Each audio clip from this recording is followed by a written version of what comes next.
চলন্ত বাসে নারীকে হেনস্থার অভিযোগে রমজান পরিবহনের হেলপার নিজামুদ্দিনকে গ্রেপ্তার করেছে র্যাপিড অ্যাকশন ব্যাটালিয়ন র্যাব। বৃহস্পতিবার রাজধানীর মোহাম্মদপুর বাস স্ট্যান্ড এলাকা থেকে তাকে আটক করে র্যাব 4-এর একটি দল। পরবর্তীতে তাকে পুলিশের কাছে হস্তান্তর করা হয়।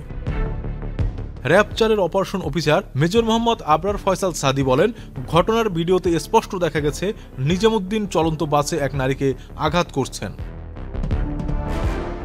মোহাম্মদপুর থানার ভারপ্রাপ্ত কর্মকর্তা কাজী রফিক জানান, গ্রেপ্তার নিজামুদ্দিনকে আদালতে হাজির করা হয়েছে এবং তার 7 দিনের রিমান্ড আবেদন করা হয়েছে।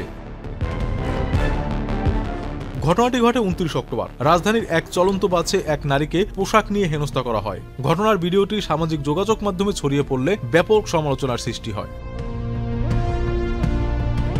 ভিডিওতে দেখা যায় বাসে এক পর্যায়ে হেলপার নিজামুদ্দিন নারীর সঙ্গে তর্কে জড়িয়ে পড়েন এবং পরবর্তীতে তার গায়ে হাত তোলেন।